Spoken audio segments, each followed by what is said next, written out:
Good morning everyone. Let us continue with Nestor Hoops concepts, abstraction, data abstraction. In the previous class we discussed class, object, encapsulation. In today's class, so we are going to deal with abstraction. So what is data abstraction? Abstraction refers to the act of representing essential features. So it is act of representing essential features.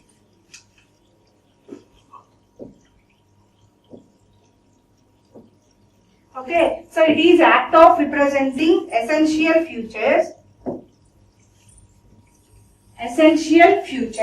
So without including background details or explanation.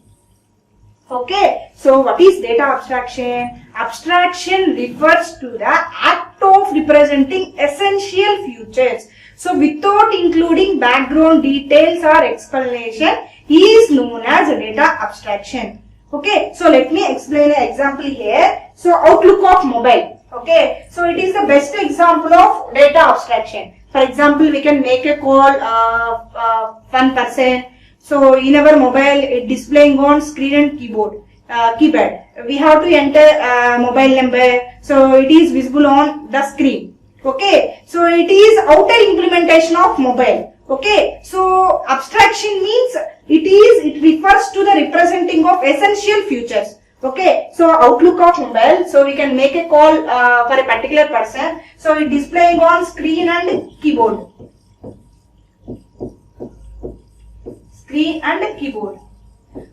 These two are essential features of mobile. So whenever we can make a call. So abstraction means it is hiding the details of background. So abstraction, it is hiding the details of background. It is hiding the details of background.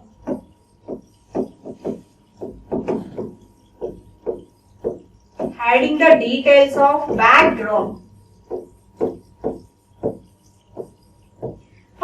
So it represents, it gives the essential features and it hides the background details. So for example, outlook of mobile. So what is the outer implementation of outlook mobile? Whenever we can call it displaying on the screen and keyboard. But it hiding the background detail means, so whenever we can make a call, so how the screen and keyboard are connected internally. So it's hiding the background details, only displaying on essential features. So it is nothing but data abstraction. So in the previous class, in the previous slide, we discussed encapsulation. So what is encapsulation? Wrapping up data and functions in a single unit. So encapsulation totally it hides the data.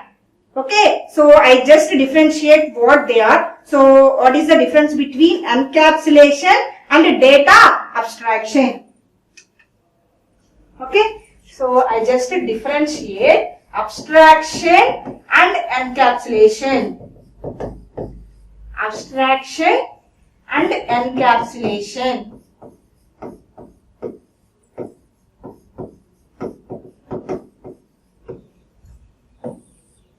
So what is abstraction? So it is act of representing essential features, so without including background details or explanation. So what is the encapsulation? Wrapping up data and functions in a single unit is known as encapsulation. So finally, abstraction, it is used to hiding. So it is hiding background details. It is hiding background details.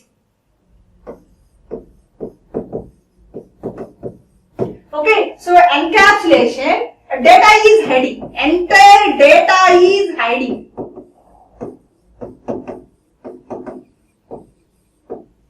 So all of you observe first difference. So coming to the abstraction, it is hiding background details. So I already explained you, consider an example of outlook of mobile. So how mobile and keyboard are connected. So it's hiding background details. Encapsulation means entire data is hiding. So abstraction is focus. So abstraction is focus. So what object does? So abstraction focus on what object does. What object does. So encapsulation focus on how object does.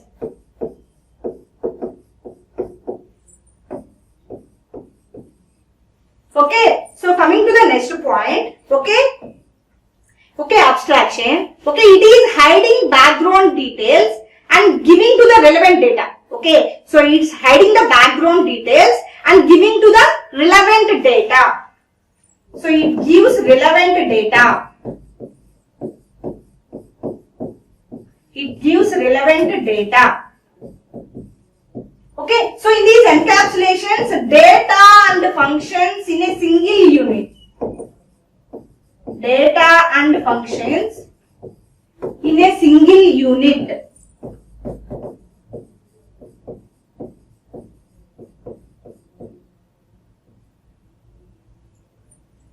Okay, so it gives the relevant data, it is hiding background details and it gives the relevant data. So coming to the encapsulation, data and functions in a single unit. Because encapsulation is the backbone of OOPS concepts, in this entire data is hiding. Okay, so for example, one object contains data and functions. Okay, for example, object A. Okay, object A data can be accessed functions of object A only. Outside object does not allow to access object A data. That is called encapsulation. Okay, so abstraction means it is outer implementation. Okay, so it is outer implementation. Outer implementation. Okay, so coming to the encapsulation, it is inner implementation. It is inner implementation. Okay, let me explain an example here. So what is the example of abstraction? Outlook of mobile. Outlook of mobile. Okay, it is the best example of abstraction. Okay, abstraction means it refers to the act of representing essential features. So it hiding background details. Okay, so whenever we can make a call for a particular person, so it displaying on keyboard and screen. Okay, this is outer implementation. So it hides how these screen and keyboard are connected. Okay, so coming to the encapsulation, okay, so it is inner implementation. Inner implementation means whenever we can make a call, how these keypad or screen are connected internally. Okay, so this is called inner implementation. Okay, these all are differences between abstraction and encapsulation. Okay, so finally abstraction means it is act of representing essential features, so without including background details. Okay, so abstraction means, okay, so it is used, okay, so it is used, it gives a relevant data and it's hiding background details. Okay, so it's focused on what object does. Okay, so through, for example, in a design point of view, it is outer implementation. Okay, so next one, coming to the encapsulation, wrapping up data and functions in a single unit. So in a encapsulation, entire data part is hiding. So in design point of view, it is a inner implementation.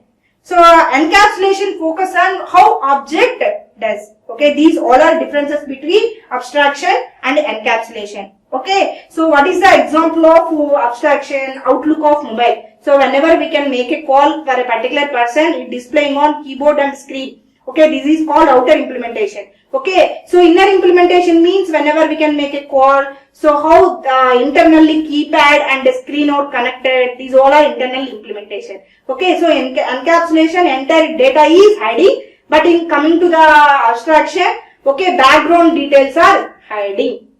Okay, so next we will move to the next OOPS concept. So what is next OOPS concept? Okay, so polymorphism. Polymorphism. Okay, so in the name only you can easily understand the definition. Okay, poly means many. Poly means many. Morphism means forms. Poly means many. Morphism means forms. Okay, so polymorphism means ability to take more than one form. Ability to take more than one form. Okay, so another definition of polymorphism is the concept of defining multiple functions with the same name within the same class by changing parameters is known as polymorphism. Okay, so for example, we can in our program,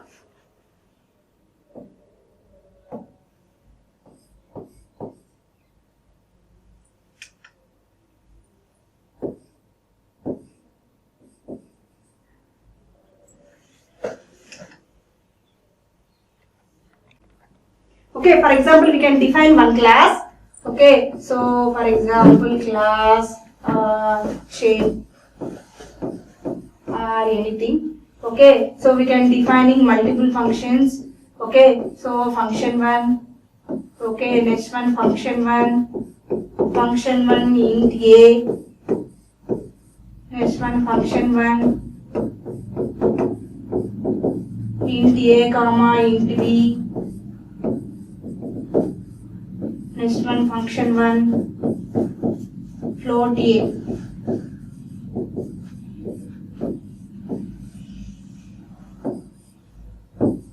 Okay, so in these consider these example. So in this example, class name is shape. Here, shape is the class name.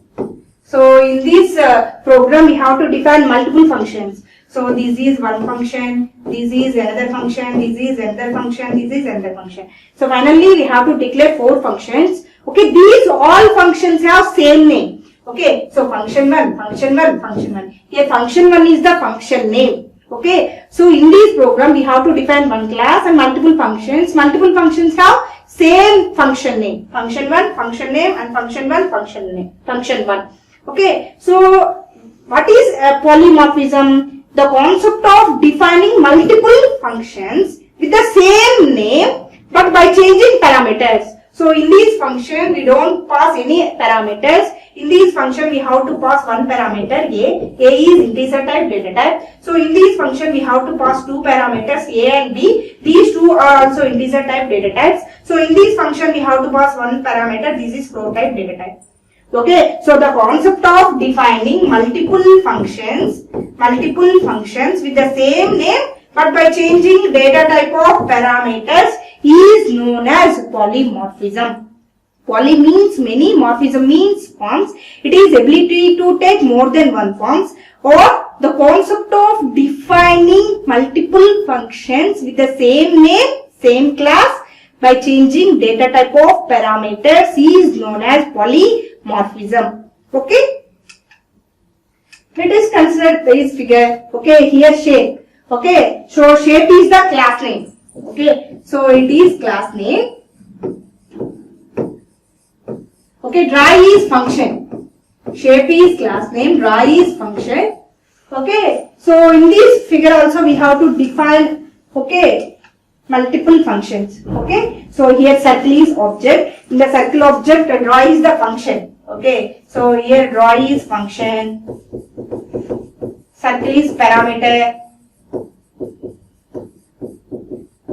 Okay, so next one, box object. Okay, here dry is function. Okay, it is function. Here box is parameter. Okay, so next one, here cube. Okay, so cube is the object. Okay, so draw. Okay, draw is function. In this cube is parameter. Okay, so what is polymorphism? The concept of defining multiple functions. Multiple functions. Here draw is function. Okay, in this object also draw is function. So in this box object draw is function. In this cube object draw is function. Defining multiple functions with the same name. These are 3 objects. What is our function name? Draw, draw, draw. Okay, so in this one we have to defining multiple functions. These multiple functions have same name. So what is the function name? Draw, draw, draw. Okay, these 3 objects have same function name. Draw. Okay, so these 3 functions can be defined in same class. Okay, so these 3 functions can be defined in same class shape. Okay, so defining multiple functions with the same name and same class. So only by changing parameters. Okay, so in this draw function we have to pass circle as a parameter. In this draw function we have to pass box as a parameter. So in this draw cube object, okay, so we have to pass cube as a parameter. So finally, what is polymorphism? Defining multiple functions with the same name and within the same class by changing parameters is known as polymorphism. Okay, so next we will move to the next OOPS concepts in inheritance.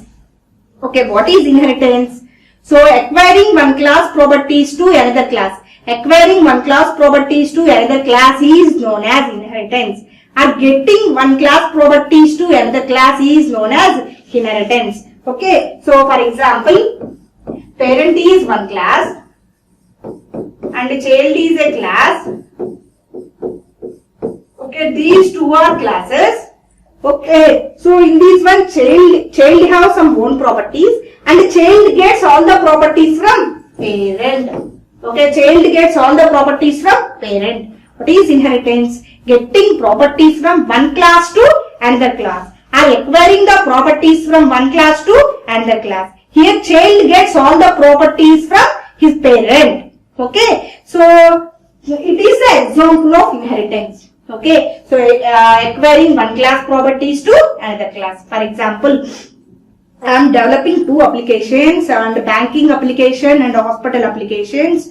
Okay, through a developer I am developing two applications. One is hospital application and there is bank application. Okay, these two applications, person object is same. Person is same. Okay, so what are the properties, what are the data members, what are the fields of person object, person name, age, gender, address, mobile number. Okay, these all are data members or properties or fields of person object.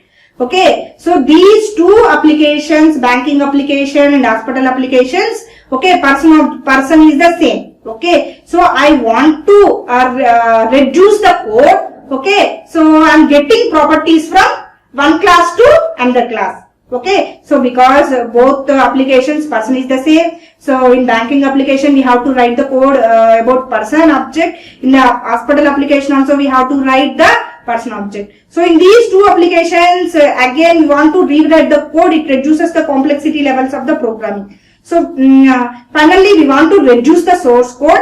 Okay, so simply we can getting properties from one class to another class. Okay, so what is the use of inheritance? To reduce the source code, because in the same in two applications one object is same, simply we can get the properties from one class to another class. He is known as inheritance. What is the use of inheritance? By using inheritance we can reduce the source code. Okay, so another definition of inheritance is creation of new class. Creation of new class from existing class is known as inheritance. So we can create a new class. Okay, it is existing in already a class. Okay, so I will clarify you with respect to the diagram. So for example, bird. Okay, bird is the class. It is already existing class. Okay, so flying bird and non-flying bird. These two are derived from bird. Okay, so we can create a new classes, flying bird and non-flying bird. Okay, so already in existing class is called bird. Okay, so here flying bird and non-flying bird, these two are derived from bird class. Okay, so again robin and parrot. Okay, so these two are derived from flying bird. Okay, flying robin and parrot, these two are derived from flying bird. Okay, so these two are new classes in this one. So existing class is flying bird. Okay, creation of new class from already in existing class is also known as inheritance. Okay, so robin and parrot, these two are derived from flying bird. Next one, kiwi. Okay, penguin. Okay, all are derived from non-flying bird. Okay, in this one existing class is non-flying bird, kiwi is new class. So creation of new class from already in existing class is also known as inheritance. Okay. Okay, in so far what we have discussed regarding OOPS concepts, I will give some important points regarding OOPS concepts. Okay, so what are the OOPS concepts? Okay, so object, class, encapsulation,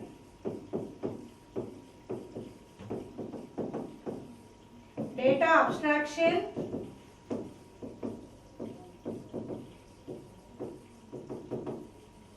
polymorphism,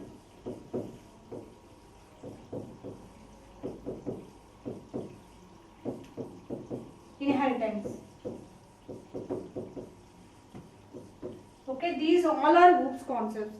Okay, so first of all, coming to the object, what is object? Okay, objects are real world entities.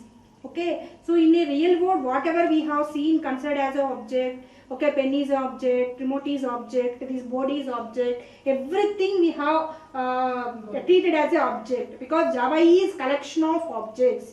Okay, so in a real world, two objects will be communicated. For example, customer and account, these two are objects. So whenever customer object is executed, customer objects may send a message to account object for requesting bank balance. Okay, so this is about object. Next one, class. Okay, so what is class? Simply we can say class is blueprint of object. Class is blueprint of object. Okay, so class is blueprint of object. With respect to the class, we can create object. Without class, we can't create object in Java. Java is collection of objects. Okay, so class is a keyword. Okay, so class is a keyword. Every programming languages have some keywords. Java is class is one of the keyword in Java. Next one, class is a user defined data type. Okay, so class is a structure and representing data and its related functions. Okay, so class is collection of objects of similar type. For example, mango, banana, apple, these all are objects of class fruit. Okay, next one, coming to the encapsulation. What is encapsulation? Wrapping up data and functions in a single unit. Wrapping up data and functions in a single unit is known as encapsulation. Okay, so encapsulation is the backbone of OOPS concepts. Okay, so for example, we can take one object. That object contains data and functions. Okay, so one object data can be accessed functions of this object only. Outside objects does not allow to access one object data.